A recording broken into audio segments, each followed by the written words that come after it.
श्री स्वामी समर्थ. देवाला हे कधीच सांगू नका की तुमच्या अडचणी किती मोठ्या आहेत. त्या अडचणींना सांगा की तुमचा देव किती मोठा आहे. ज्यावेळी तू जाशील काळोखात त्यावेळी तुझी सावलीही सोडेल साथ. तू घाबरू नकोस, स्वामीच पकडतील तुझा हात. ब्रह्मांड नायक. जाणीव ठेव शुद्ध मनासी, काय व्यर्थ बरळतो. कशाशी असो भूक त्यासी, तू पुढे काय ठेवितो. जाणले समर्था तुम्ही माझ्या मनीचे भाव, म्हणूनच ओठावर असते केवळ स्वामी समर्थांचे नाव.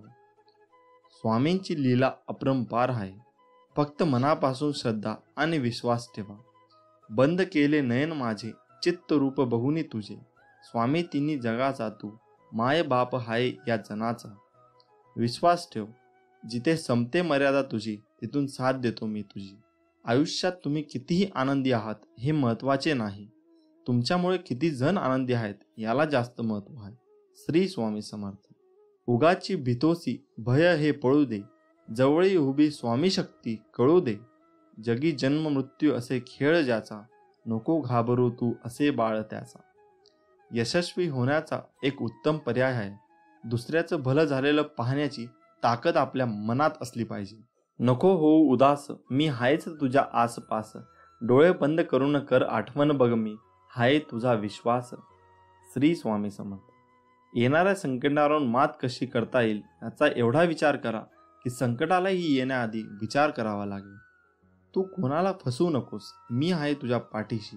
तुझी फसवणूक होऊ देणार नाही. साधं सोपं जगावं, दिलखुश हसावं, न लाजता रडावं. राग आला तर चिडावं, पण झालं गेलं तिथल्या तिथेच सोडावं.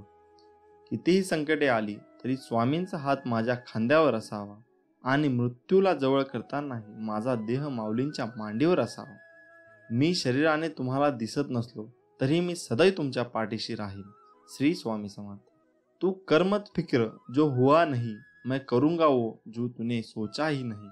ऐहिक जीवनाचे नश्वर स्वरूप जाणावे, निष्काम कर्म करावे. मोठा अधिकार संपत्ती यांचा चिरकाल भरवसा मानू नये. श्री स्वामी समर्थ. जय जय रघुवीर समर्थ. संकट तुमच्यातली शक्ती आणि जिद्द पाहण्यासाठीच येत असतात. आपल्या इच्छा पूर्ण होणारच हा विश्वास ठेवा आणि स्वामींवर निशंक सोपवा. कर्म करता राहा, फळ मिळणारच. सूर्य बोलत नाही, त्याचा प्रकाशच त्याचा परिचय देतो. त्याचप्रमाणे तुम्ही तुमच्याबद्दल काही बोलू नका. उत्तम कर्म करा, लोकांचं तुमचा परिचय देते. तुमच्यामुळे सुखात आहे कारण तुमचे नाव मुखात आहे. श्री स्वामी समर्थ. अडचणी आयुष्यात नव्हे तर मनात असतात. ज्या दिवशी मनावर विजय मिळवाल त्या दिवशी आपोआप मार्ग निघेल. संकटांना कधी कंटाळायचं नसतं, त्यांना समोर जायचं असतं. तू कर्म करत जा, फळाची अपेक्षा न करता. अरे कर्म करणे हे तुझे कर्तव्य आहे आणि तुझ्या कर्माला योग्य फळ देणे ही माझी जबाबदारी आहे. श्री स्वामी समर्थ. माझ्या नामावर प्रेम करणे म्हणजे माझ्यावर प्रेम करणे होय. भूतकाळाचा दुःख नसावा, वर्तमान काळाचा अहंकार नसावा आणि भविष्य काळाचा मोह नसावा. जर माझे नाव तुझ्या ओठाशी आहे तर घाबरतो कशाला, मी सदैव तुझ्या पाठीशी आहे. जो नुसता नामात राहीन त्याला मी अखेरपर्यंत सांभाळेन. ध्येय साध्य करणे कितीही कठीण असो, पण जर आत्मविश्वास असेल तर अशक्य असे काहीच नाही. स्वामी माऊलींचा आधार असला की आयुष्यात कोणत्याही संकटाला सामोरे जाण्याचं बळ मिळतं, आणि आशीर्वाद असला की कोणत्याही कार्यात विजय आपलाच होतो हा अनुभव येतो.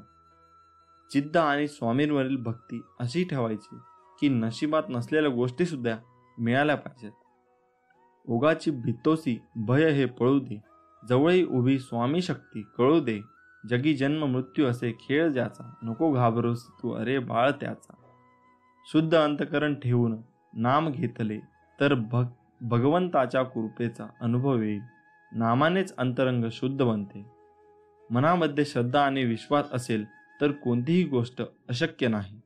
जी झुंज तू खेळतो आहेस मनाशी, त्यात तुला मार्ग दाखवत असणार मी.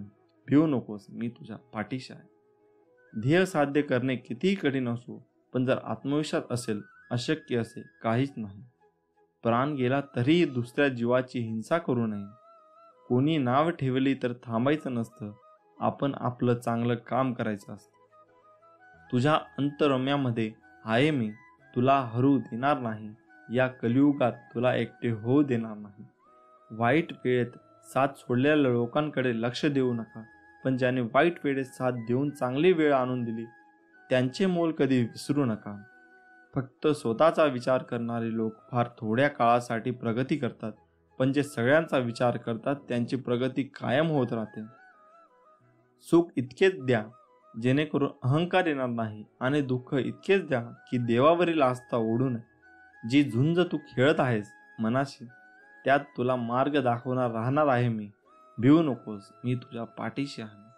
असं म्हणतात की काळजी करणारी माणसं मिळायला भाग्य लागतं, पण अशी माणसं आपल्याला मिळाली आहेत हे समजायला जास्त भाग्य लागतं.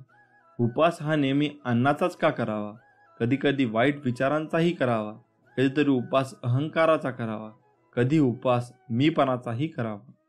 कोणाचीही त्यांच्या सध्याच्या परिस्थितीवरून खिल्ली उडू नये, कारण काळ इतका समर्थशाली आहे की तो एक सामान्य कोळशालाही हळूहळू हिरा बनवतो. आयुष्यात स्वामी आले, मन स्वामीमय झाले, मनाची भीती गेली, मन निशंक झाले.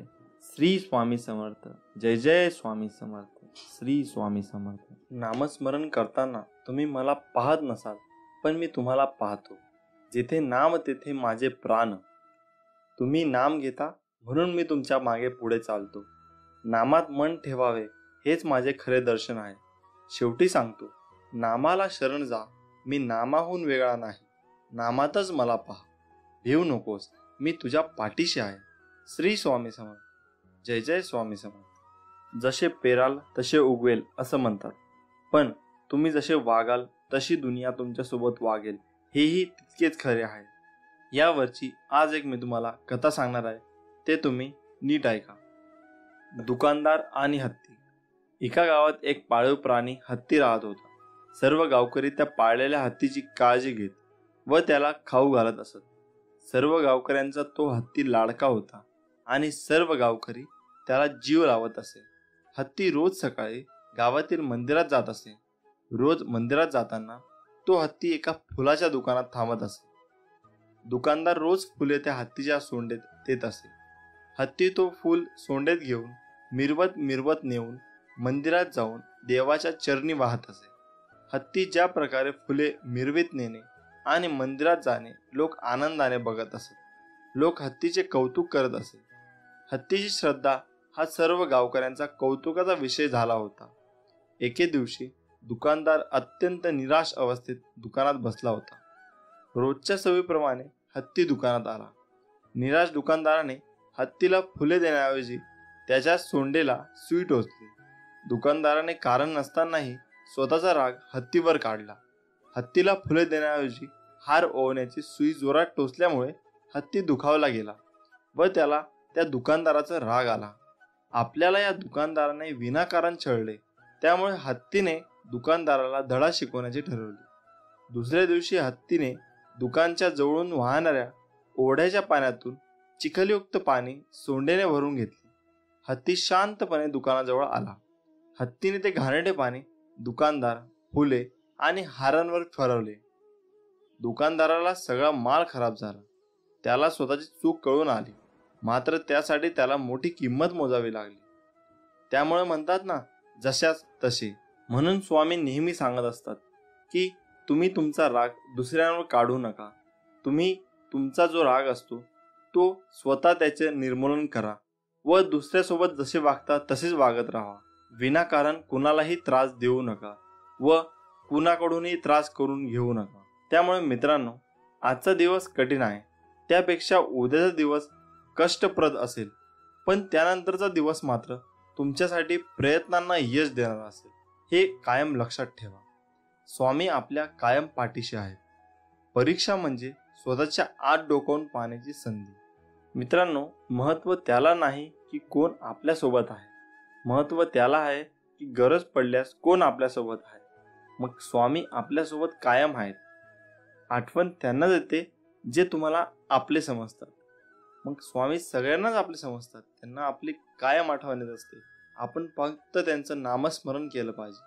सगळी दुःख दूर झाल्यावर मन प्रसन्न होईल हा भ्रम दूर करा. मन प्रसन्न करा, सगळी दुःखे आपोआप दूर होतील. दुःखाच्या रात्री झोप कोणालाच लागत नाही आणि सुखाच्या आनंदात कोणी झोपत नाही, याला जीवन म्हणतात.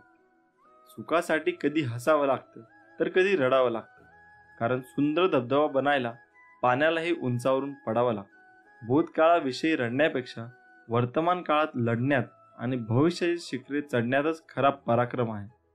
आयुष्यात काही नसले तरी चालेल, पण तुमच्यासारखा प्रेमळ माणसाची साथ मात्र असू द्या. नजरेत भरणारी सर्वच असतात, पण तुमच्यासारखी हृदयात राहणारी फारच कमी असतात. त्यामुळे आपल्याला जर आमचं कंटेंट आवडत असेल तर आमच्या चॅनलला सबस्क्राईब जरूर करा.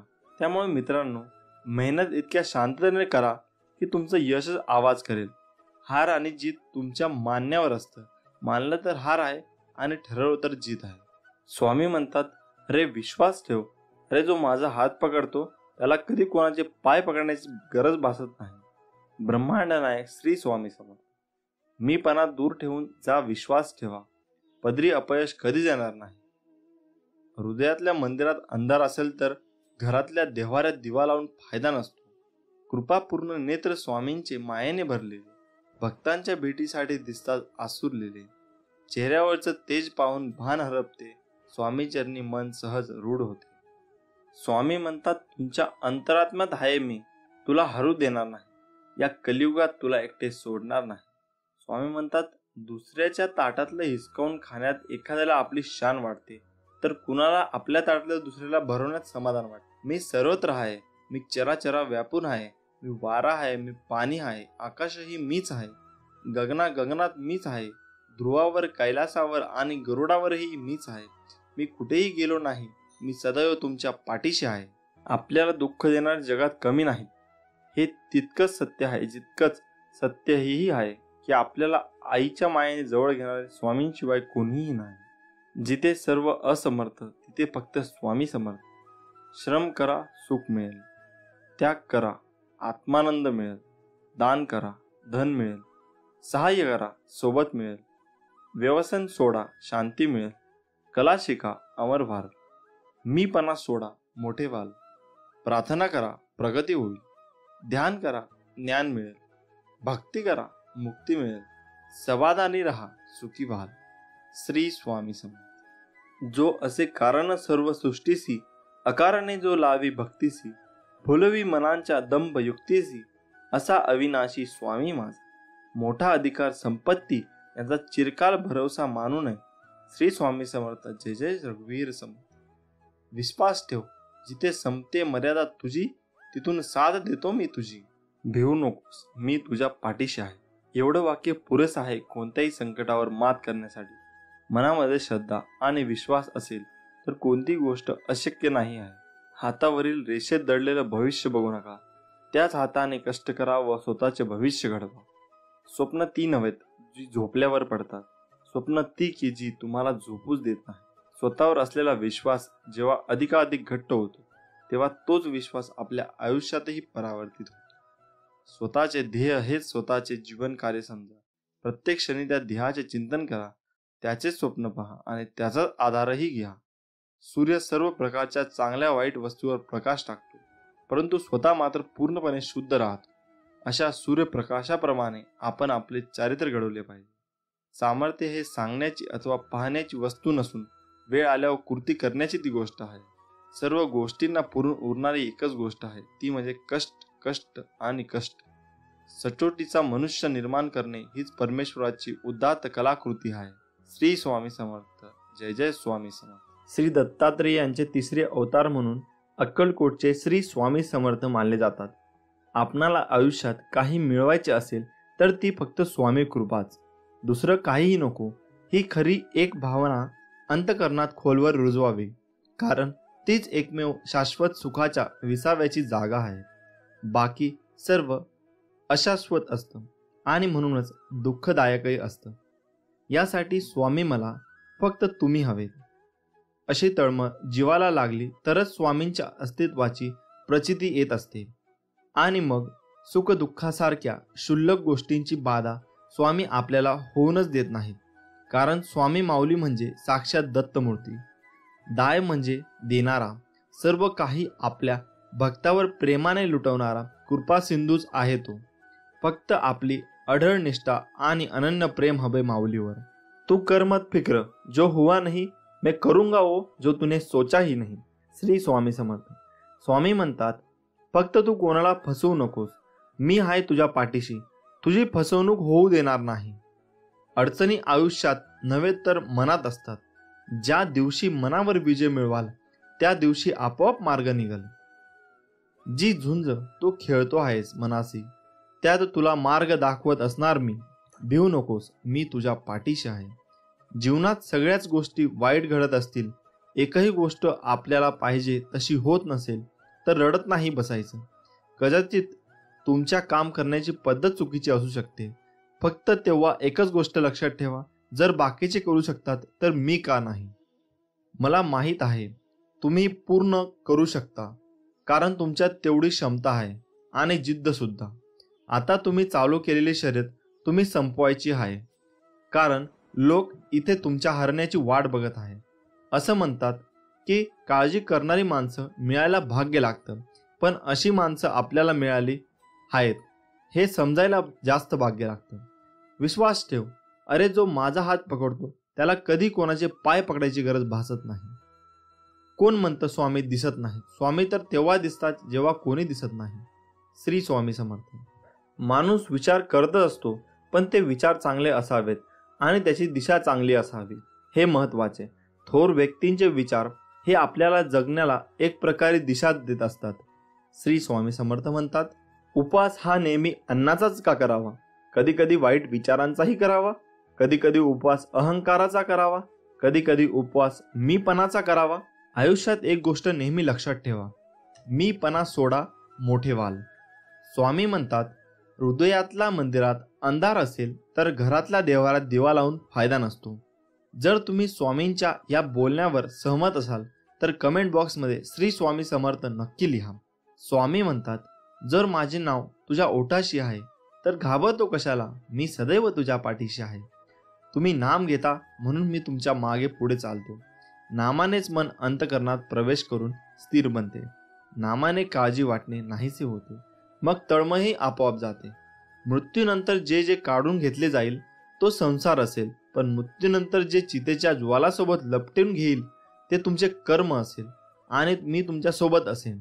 मी तुझ्या मदतीला सांगून नाही, न बोलता धावून येईन. फक्त माझ्यावर विश्वास ठेव. श्री स्वामी समर्थ. काळजी करू नको, खूप आयुष्य सुंदर आहे.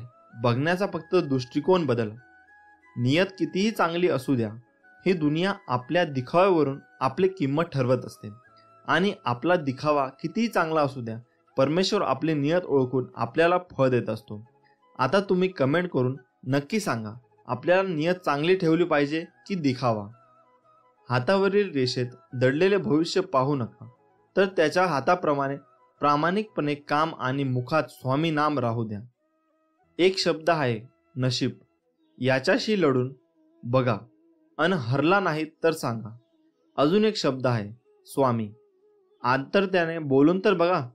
मनासारखं नाही झालं तर सांगा. तुम्हाला स्वामींचा चमत्कार बघायचा असेल तर कमेंट बॉक्समध्ये स्वामी महाराज माझ्या मदतीला धावून या असे लिहून पहा. विभूती नमन नाम ध्यानादी तीर्थ स्वामींचं या पंच प्राणाभूतात हे तीर्थ घे. आठवी रे प्रचितीनं सोडेल, स्वामी घ्या घेई हाती. जेव्हा जेव्हा तुला माझी गरज असेल तेव्हा तेव्हा तुझ्यासाठी नक्कीच धाव येईन. हाच तुला आशीर्वाद. श्री स्वामी समर्थ. प्रार्थनेचे फळ लवकर मिळावे म्हणून स्वामींचा हा उपदेश कायम लक्षात ठेवा. देवाने आपली इच्छा पूर्ण करावी असे प्रत्येकाला वाटते, पण त्या मागण्यात किती आर्तता आहे हे देव ताडून पाहतो. म्हणून स्वामी सांगतात, प्रार्थना सगळेच करतात, परंतु सगळ्यांचीच प्रार्थना फळतेच असे नाही का? याचे कारण स्वामी समर्थ महाराज म्हणतात, एक दृष्टांत देऊन सांगतात. एकदा समस्त शिष्यांसमवेत स्वामी समर्थ महाराज प्रवासात निघाले होते. प्रवासात असताना अवकाळी पाऊस सुरू झाला. स्वामींची सोबत असूनही सगळे बिथरले होते. सर्वांनी एका झाडाचा आश्रय घेतला. सगळेजण पाऊस थांबण्याची वाट पाहत होते, परंतु पावसाचा जोर वाढतच चालला होता. असे चालत राहिले तर पूरसदृश्य परिस्थिती निर्माण होईल या भीतीने सगळे भक्त स्वामींना शरण गेले. तेव्हा स्वामी म्हणाले, अरे, अशी गयावया करण्यापेक्षा त्या पावसाला हात जोडून विनवणी करा, प्रार्थना करा. सर्वांनी मनापासून प्रार्थना केली तर तो नक्की तुमचं ऐकेल. प्रार्थनेत शक्ती असतेच, परंतु सामूहिक प्रार्थना लवकर फळते. यासाठी सर्वांनी एकमुखाने एक दिलाने प्रार्थना करा. सर्वांना स्वामींचे म्हणणे पटले. सर्व भक्तांनी प्रार्थना केली आणि काय आश्चर्य, पाऊस कमी होत होत पूर्ण थांबला. तात्पर्य हेच, स्वामी म्हणतात, एखादी गोष्ट तळमळीने केली तर तिचे फळ निश्चित मिळते. प्रार्थना अशी करा की समोरच्याला तुमचे ऐकावेच लागेल. एवढी शक्ती तुमच्या शब्दामध्ये आणि भावनेमध्ये असायला हवी, तर ती खरी प्रार्थना. मागणे असे असावे ज्यात केवळ आपल्या हिताचा नाही तर सर्व सृष्टीचा, अर्थात सर्व जीवसृष्टीच्या भल्याचा विचार केला असेल. दुसऱ्याचे वाईट आणि माझे चांगले ही भावना असेल तर तुमची इच्छा कधीच पूर्ण होणार नाही. हे कायम लक्षात ठेवा. स्वामी समर्थ सर्वांचे कल्याण करतील. त्यासाठी आपणही समतेने, ममतेने, आपुलकीने सर्वांचा विचार करायला हवा. श्री स्वामी समर्थ. स्वामी म्हणतात, कधी कधी आयुष्यामध्ये खूप दुःख यातना सहन कराव्या लागतात. असं वाटतं की खरंच देव आहे का, इथपर्यंत शंका येतात. पण खरं तर हीच वेळ आपल्या परीक्षेची असते. विश्वास ठेवा, इथूनच स्वामी लीला सुरू होते, इथूनच खेळ सुरू होतो. फक्त विश्वास तुटू देऊ नका. आई बाळाला हवेत भिरकवते. काही क्षण ते हवेतही असतं, पण ते हसत असतात, कारण त्याचा विश्वास असतो कोणी आहे जे आपल्याला पडू देणार नाही. तोच विश्वास तुमचा स्वामींवर हवा. कधी कधी वाटतं हे कसं होईल, हे शक्य आहे का? पण लक्षात ठेवा की तुम्ही तुमच्या बुद्धीच्या कुवतीवर शक्य आणि अशक्य ठरवता. पण स्वामींना या जगात अशक्य असे काहीच नाही. अशक्य ही शक्य करतील स्वामी. स्वामी तेच देतात जे तुमच्यासाठी योग्य आहे. फक्त तुमचा त्याच्यावर विश्वास पाहिजे. उधळा गुलाल वाजवारे नगारे, त्रैलोक्याचे स्वामी आज धरतीवर आले. अनुसूयेचा तूच दत्त, सुमतीचा तूच श्रीपाद, अंबा भवानीचा तूच नरहरी, आम्हा कैवाऱ्यांचा तूच स्वामी. अशक्य ही करतील हे सारे करीतो शक्य, एक क्षणात भिऊ नकोस मी तुझ्या पाठीशी आहे, असे सदा सांगे आम्हास. नमस्कार मित्रांनो, सर्वप्रथम तुम्हाला सर्वांना श्री स्वामी समर्थ. आज आपण या व्हिडिओच्या माध्यमातून स्वामींच्या प्रकट दिनाविषयी खरी हकीकत जाणून घेणार आहोत. चला तर मित्रांनो, जाणून घेऊया स्वामी समर्थ महाराज कधी आले, कुठून आले, ते कोण होते याबद्दल कोणालाच काही माहीत नाही. पण स्वामीसूत नावाचे त्यांचे एक अतिशय महान भक्त होऊन गेले. त्यांना स्वामी समर्थ आपला मुलगा मानायचे. तर त्यांच्या अनुभवावरून आपल्याला समजेल की स्वामी कसे प्रकटले. तर स्वामींच्या प्रकटण्याची हकीकत अशी, शेकडो वर्षापूर्वी एका पंजाब प्रांतात हस्तिनापूर पासून 12 कोस जवळपास 24 किलोमीटर अंतरावर छेलीखेडा नावाचा गाव होता. त्या ठिकाणी विजयसिंग नावाचा एक लहान मुलगा आपल्या भाऊ आणि भावजायाबरोबर राहायचा. तो मुलगा कोणाही बरोबर मिसळायचा नाही. तर तिथून थोड्याशा अंतरावर असणाऱ्या साधारण पडक्या अशा जागेत एक खूप मोठा वटवृक्ष होता. त्यात एक छोटीशी दिवळी होती आणि त्यात एक छोटीशी गणपतीची मूर्ती होती. तर तो विजयसिंग खूप खिशात गोट्या भरून तिथे जायचा आणि त्या गणपती बरोबर खेळायचा. पण तो मुलगा गणपतीला आपला मित्र मानून त्याचाही डाव स्वतःवरच घेऊन खेळायचा. असेच एक दिवस जात होते आणि त्या परमात्म्याला आपल्या आविष्कार दाखवण्याची गरज वाटू लागली आणि त्याने विजयसिंगला कारण बनवून आपला आविष्कार दाखवला. तर तो दिवस होता चित्रशुद्ध तृतीया आणि विजयसिंग रोजच्या आपल्या पद्धतीने याही दिवशी तिथे गेला गणपती बरोबर. पण आज अचानक त्याच्या मनात आले की रोज आपण खेळतोय आणि आज याने पण खेळायचे. आणि सर्व गोट्या त्या मूर्तीच्या समोर टाकल्या व ते बोलले, बाप्पा, रोज मीच तुझा डाव खेळतोय, पण तू आज नाही, आज तूच खेळायचं. बस इतकेच त्याच्या तोंडातून शब्द निघतच धरणी कंपत होऊ लागली. सर्वत्र ढग जमून अंधार होऊ लागला. वारे वेगाने वाहू लागले आणि कोणालाच काही कळेना की काय होते. पण काय करणार, ती अद्भुत शक्ती आज प्रकटणार होती आणि तिच्याच आगमनाने ही सूचना होती. आणि ज्या ठिकाणी गणेश मूर्ती होती त्या ठिकाणी धरणी दुभंकून एक 8 वर्षाची अतिशय तेजस्वी एक बालमूर्ती पकडली. आणि ते दुसरे तिसरे कोणीही नसून प्रत्यक्ष परब्रह्म श्री स्वामी समर्थ महाराज. आणि तो विजयसिंग गोट्या खेळताना तेव्हा स्वामींकडून हरला आणि बालरूप स्वामींनी त्याला गोट्या उधार दिल्या आणि परत भेटण्याचे वचन देऊन तेथून ते गुप्त झाले. आता शंका ही उपस्थित होईल की ही गोष्ट कशी काय कळाली, पण या गोष्टीचा उलगडा आज झाला. कोकणातील हरिभाऊ सोमीसूत हे अक्कलकोटला आले होते आपल्या ऐहिक इच्छापूर्तीसाठी. तेव्हा ते तिथे काही दिवस वास्तव्याला होते आणि एक दिवस स्वामींना त्यांना जवळ बोलावले, मांडीवर घेतले, सांगितले की आजपासून तू माझा सूत झालास. सर्व घरदार सोडून दे आणि दर्या किराणी माझी ध्वजा उभी कर.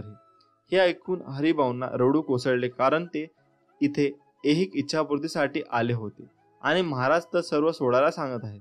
हे पाहून त्यांना थोडं रडू कोसळलं. तेव्हा स्वामी त्यांना म्हणाले की रडतोयस काय, माझे पोट बघ किती मोठे आहे, त्यावर हात फिरून बघ. ज्यावेळी हरिभाऊंनी तसे केले त्यांना ज्ञान लागले आणि त्यामध्ये त्यांना आपले सगळे जन्म आठवू लागले आणि त्यातील त्यांना एक आपलाच जन्म आठवला, विजयसिंग. म्हणजे दुसरं तिसरं कोणी नाही तर तो स्वामी सुतांचाच पूर्ण अवतार होता. आणि त्यावर या सर्व गोष्टीचा उलगडा झाला आणि या गोष्टीला स्वतः स्वामींनी मान्यता दिली आणि ती पुढील प्रमाणे. स्वामी प्रकट दिनाचा उत्सव सोमीसूत महाराजांनी सुरू केला आहे. ज्यावेळी सोमीसूत महाराज हा उत्सव अक्कलकोटमध्ये करत होते तेव्हा भुजंगासारख्या भक्तांनी स्वामींना प्रश्न विचारला, स्वामीसूत हे काय करत आहे. तेव्हा स्वामींचे उत्तर असे होते, माझं बळ मी सदेह प्रकटलेल्या दिवसाचा उत्सव करत आहे. नाना रेखी नावाचे अहमदनगर येथे स्वामी भक्त होते. ते स्वामीसुतांच्या सांगण्यावरून अक्कलकोटला आले होते. तर ते पिंगला ज्योतिष विद्येत पारंगत होते. स्वामींनी त्यांना आज आज्ञा केली की माझी कुंडली बनव. तेव्हा त्यांना खूप आनंद झाला आणि त्यांना लगेचच कुंडली बनवण्याचं काम सुरू केलं आणि काही दिवसातच कुंडली बनली आणि त्यातील स्वामी प्रकटण्याचा मजकूर वरप्रमाणे होता. तर तेही कुंडली घेऊन स्वामीपाशी आले. तेव्हा तिथे भजनाचा कार्यक्रम सुरू होता. तेव्हा स्वामींनी ती कुंडली भक्ताला सांगून माळ्यावर टाकायला सांगितली आणि ज्यावेळी कार्यक्रम संपला आणि परत स्वामींनी कुंडली आणण्याची आज्ञा केली तेव्हा त्या कुंडलीवर हळद, कुंकू, अक्षता, तुळस, फूल वगैरे वाहून ते सर्व देवतांनी त्या कुंडलीची पूजा केली होती. आणि कुंडली पाहून स्वामींनी खूप खुश आणि नानांचा उजवा हात हातात घेऊन त्यांनी आपला हात हातात त्यांच्या ठेवला आणि त्यांच्या हातावर विष्णुपद उमटले. स्वामींचे याचाच अर्थ स्वामींनी वरील कुंडलीला म्हणजे प्रत्यक्षरित्या स्वामी सुतांनी मांडलेल्या स्वामींच्या प्रकटण्यालाच मान्यता दिली आणि त्यांचा प्रसाद म्हणून नाना रेखींच्या हातावर विष्णुपद उमटले. आणि आजही स्वामींची कुंडली स्वामींच्या अहमदनगरच्या मठात आहे. स्वामी समर्थ महाराज कारदाली वनात योग्यांच्या मार्गदर्शन करायला येण्यापूर्वी ते जगात वेगवेगळ्या ठिकाणी स्वतःचे खरे नाव ओळख लपवून चंचल भारती, दिगंबर बुवा अशा नावाने सुद्धा कार्यरत होते. स्वामी समर्थ प्रकट दिन आपल्या सर्वांसाठी खूप मोठी महापर्वणी आहे आणि आपल्या सर्वांच्या पुण्याईने आपल्याला ही माहिती प्राप्त झाली. श्री स्वामी समर्थ. जय जय स्वामी समर्थ.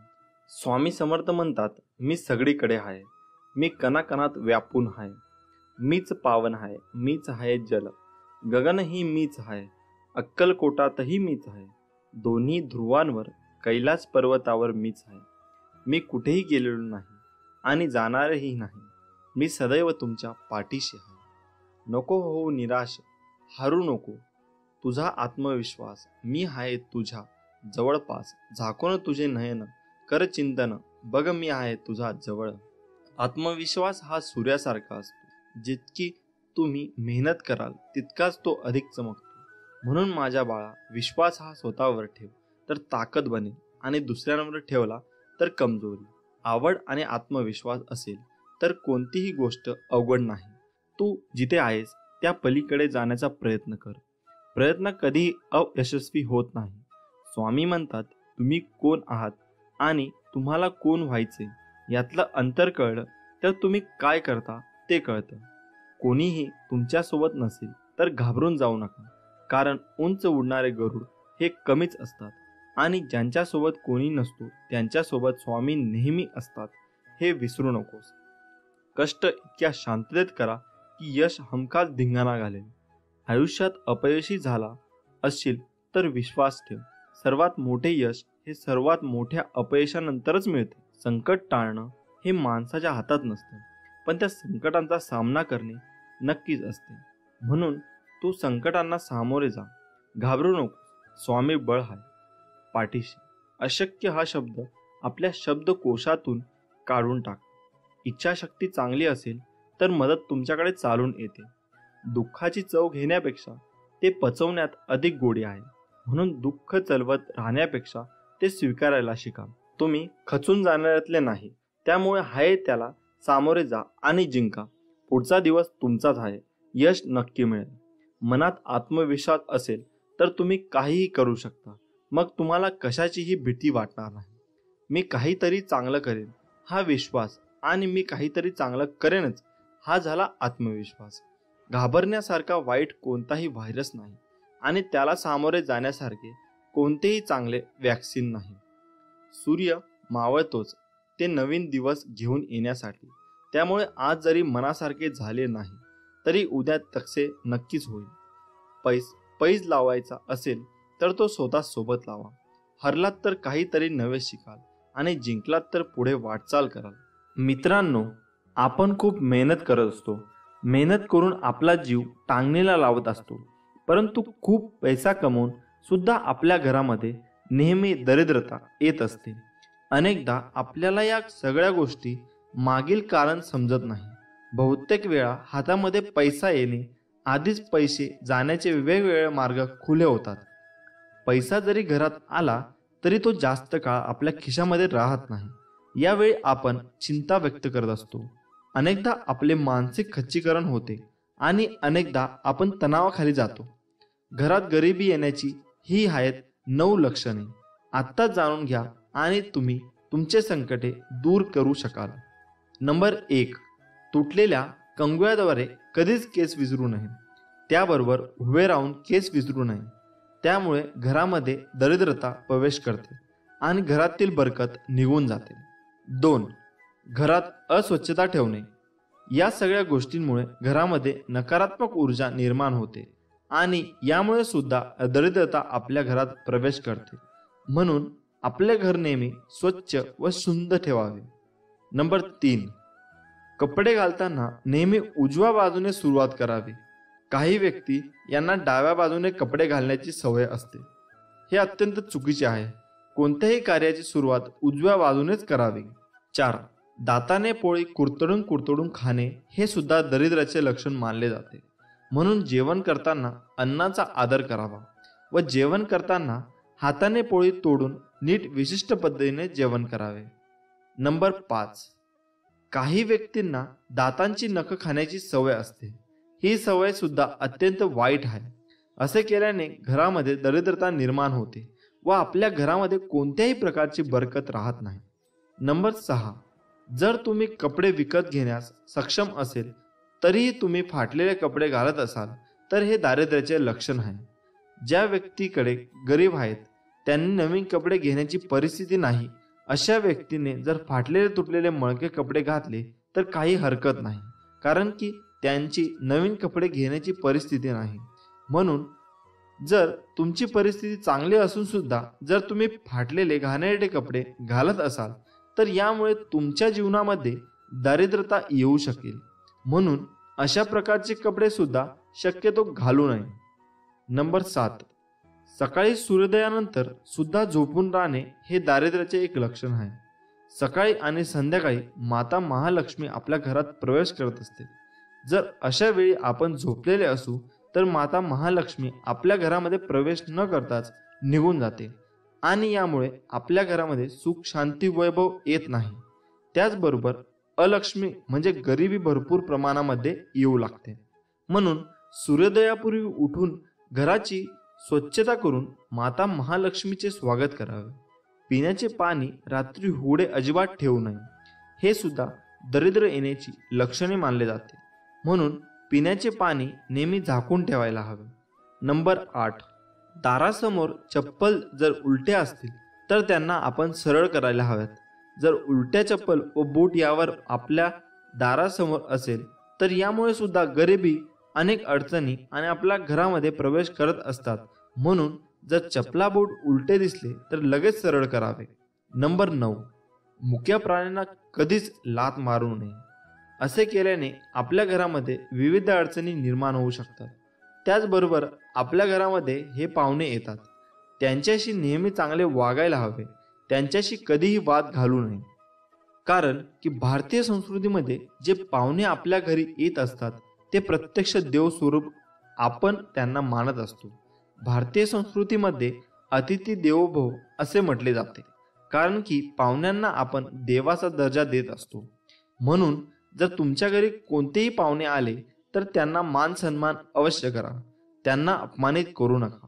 त्यामुळे सुद्धा तुमच्या घरातील दरिद्रता प्रवेश करू शकते. आपल्या घरामध्ये नेहमी सकारात्मक वातावरण निर्माण राहील याची काळजी सुद्धा आपण घेणे गरजेचे आहे. कारण की ज्या घरामध्ये नेहमी सकारात्मक वातावरण राहते त्या घरामध्ये माता महालक्ष्मी व अन्य देवी देवता नेहमी वास्तव्य करतात. म्हणून आपल्या घरातील वातावरण नेहमी सकारात्मक ठेवा आणि नेहमी परिश्रम करून आपल्या घरामध्ये माता महालक्ष्मीचे आगमन आनंदाने करा. अवधूत चिंतन. श्री गुरुदेव दत्त. श्री स्वामी समर्थ. उगाची भीतोसी भय हे पळू दे, जवळ उभी स्वामी शक्ती कळू दे.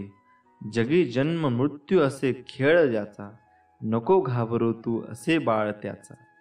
नमस्कार मित्रांनो, आपले स्वामी काय सांगतात? आयुष्यात नेहमी लक्षात ठेवा, आपल्यामुळे दुसऱ्याच्या डोळ्यात पाणी येणे हा सर्वात मोठा गुन्हा आहे आणि आपल्यासाठी कोणाच्या डोळ्यात पाणी येणे हे सर्वात मोठे यश आहे. तुझं माझं करता करता एक दिवस जायचं आहे, जे कमावलं ते इथेच ठेवून जायचं आहे. तुम्ही चांगले कर्म करा, सोबत तुमच्यात तेच जाणार आहे. रडल्यानंतर अश्रू सुद्धा परके होतात, हसल्याने परके सुद्धा आपले होतात. मला ती नाती आवडतात ज्यात मी नाही आपण असतो. जर कोणावर चिडणार असाल तर विचार करून चिडा, कारण आजकाल समजून घेण्याची पद्धत बंद झाली. मेल्यावर माणूस चांगला होता असं म्हणण्याची प्रथा आहे. जिवंत माणूस ओळखता येत नाही, हीच खरी व्यथा आहे. निंदकांना कधीही घाबरू नका, त्यांना आपल्याविषयी जेवढं वाईट बोलता येईल तेवढं बोलू द्या. त्यांच्यामुळे आपलं वर्तन सुधारत जाते.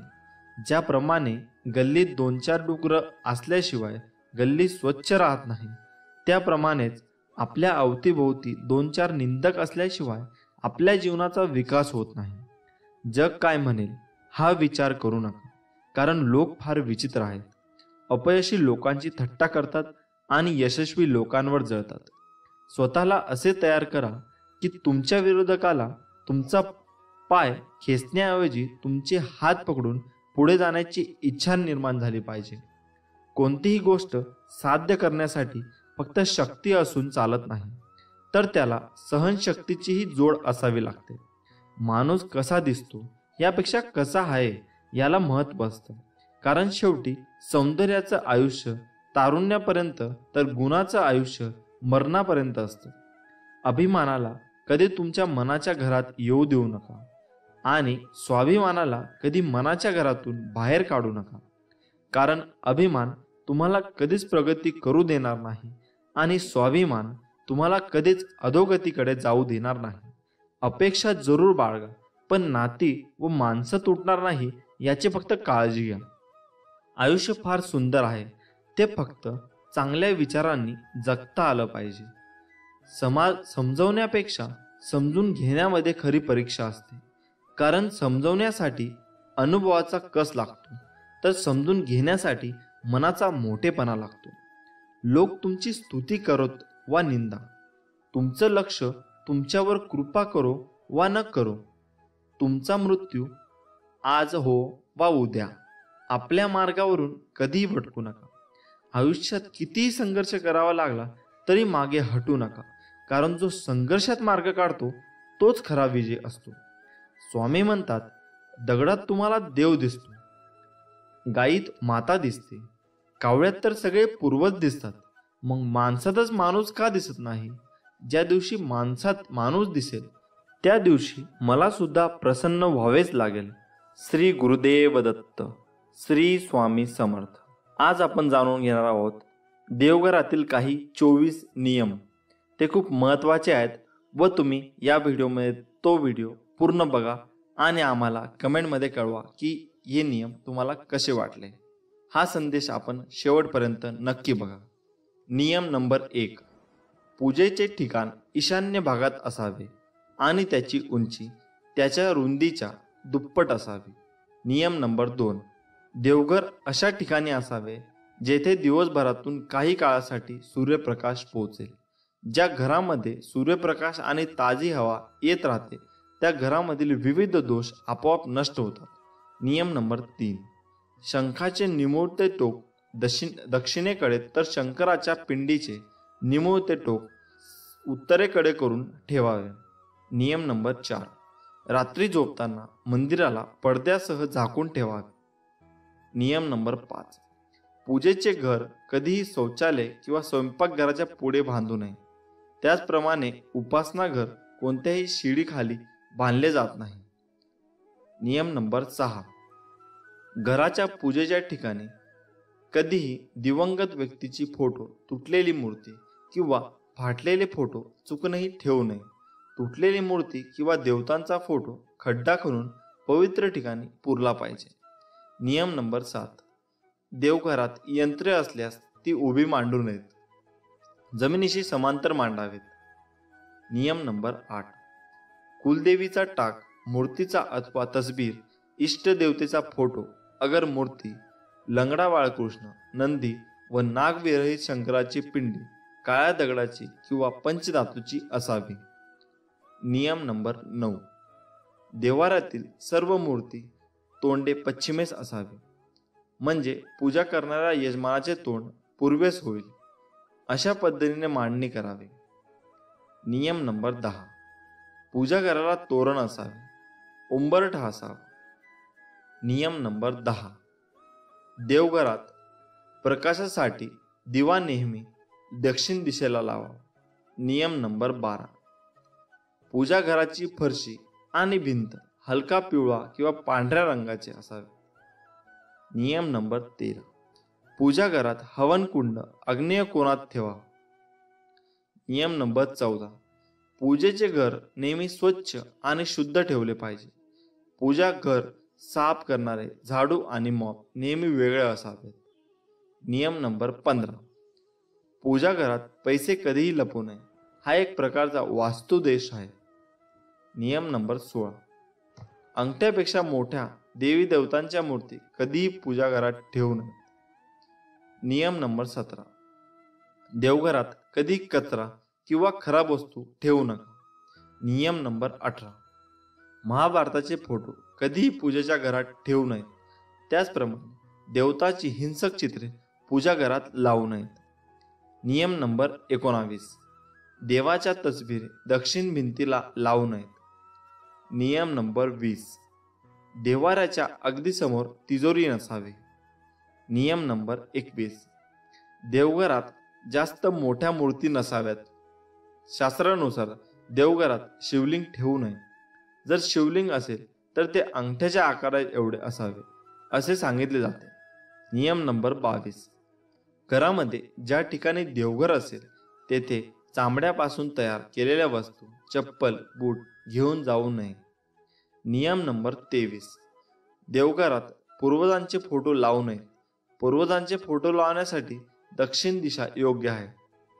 देवघराच्या खोलीत पूजेशी संबंधित सामानच ठेवावे असे सांगितले जाते. नियम नंबर 24. एकाच देवाच्या 2 अगर जास्त मूर्ती पूजेत असू नये. एकाच देवतेची मूर्ती व तसबीर असे तर हरकत नाही. श्री स्वामी समर्थ. जय जय स्वामी समर्थ. हे नियम तुम्ही जरूर फॉलो करा. तुम्हाला रिझल्ट याचे भरपूर मिळतील. मित्रांनो, स्वामींचा आशीर्वाद प्राप्त करण्यासाठी व्हिडिओ पूर्ण बघा. भिवू नकोस, मी तुझ्या पाठीशी आहे.